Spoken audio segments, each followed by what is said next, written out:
Hi guys, we are going to continue with Kodu whilst you're at home, just obviously in a slightly different way, as not everyone will be able to use Kodu with their devices. So we've got this little booklet for you to use. So if you could pop your name on the front page, and then what I want you to do is think a little bit about what is programming. So what is programming to you?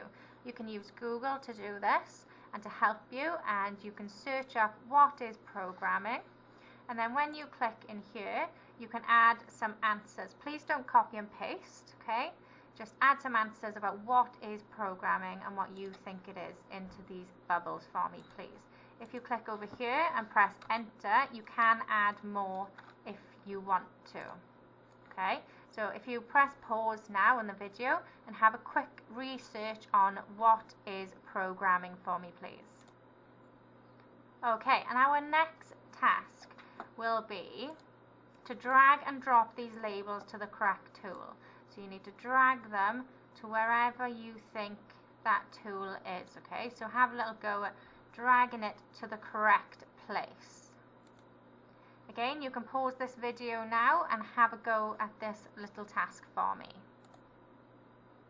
For this task, you are going to be explaining the different tools. So explain the tool and what it can do. And an example has been done there for you. So here we have the ground brush, and it adds and removes ground. So there are a variety of different shaped brushes, and the brush size can be changed to allow the quick addition of a large area of ground, okay?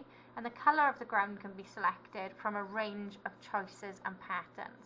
Again, you can use Google if you need to, but I think most of you know what most of these tools actually do now from using them so much in class when you've been building your different worlds. So if you could have a go, that there's 3 here, and then on the next slide there's another 3 there. So explain what these different tools do for me. You can press pause now and have a go at this task for me, please. So now you have all of this different knowledge on different tools.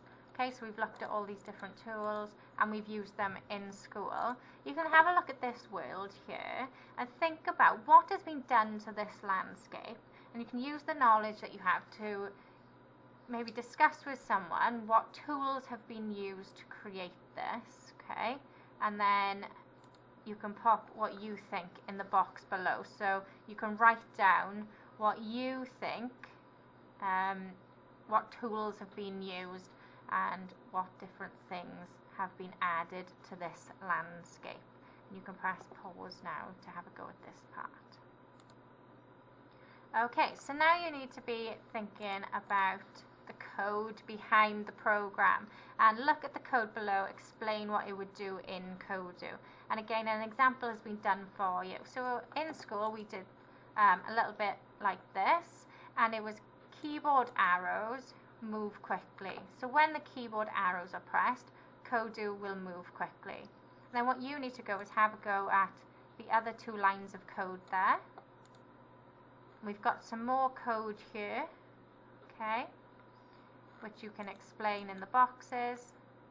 And then here, again, you're going to look at the code below and explain what it would do. And this is the cyclist program that we used in class. So you can have a little explain there of what the code would do. And here it says on line 1, there is no code after when. So here, and you can explain why this is, okay? So why is this? Why is there no code after the when here? Have a little go at that for me, please. Once you have done that, we're going to start thinking about our racing game that you're going to be doing when you come back to school. So we're thinking about game creation and what makes a good game.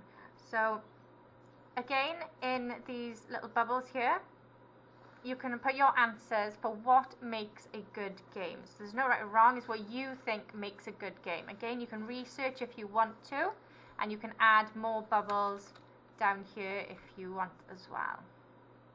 Okay, press pause now and have a little think about what makes a good game and write them down. Then we're going to start looking at your success criteria. So you need to list all the key parts that your game must have to be successful, and then explain why you think that element should be a part of your game. So we looked earlier in the course about starting a countdown. So we had a look at starting a countdown. Your game started 3, 2, 1, and then it started, and it gave a little instruction and a little description about what your game was about. So I have added this as a success criteria. I think my game should have a start countdown. I think it should start with a countdown so you know when it's about to start. You can also add a game name and description so that everyone knows how to play the game. So I think that's quite an important part of my game. And what you need to come up with is different success criteria. So it could be something to do with the end of your game or how you score points in your game, and different important parts of your new racing game. So they need to go in there. So have a good think and have a go at that now, please. So once you know what your game is going to be like and what you think your success criteria is, you could have a name plan for your game. You could have a little description of what the game is about. And then you could add some instructions. So how are you going to move, and how are you going to score and gain points, etc. And what objects and characters do you think you would like to have in your game? And again, you can use Google to try and research what different bots and characters there are and add them in there for me. So if you do that for me now and try and be as imaginative as you can. And then lastly, you're going to plan your racing game out, okay? So you can add different objects on here. You can have your Kodu, you can have your cyclist, okay? If you're going to have a path that goes to the castle, something like that. You can have different coins you're going to collect along the way, okay? Have a little go at planning your racing game, and it can be however you want it and however you see it. And think about the different things that you have entered in here, okay, what you have planned already. Maybe think of some of the objects and some of the success criteria, and then you can use these icons here to help you plan it out how you think it's going to look. And once you have done that, hopefully you will be back in school and we can start creating your new game that you have just planned for.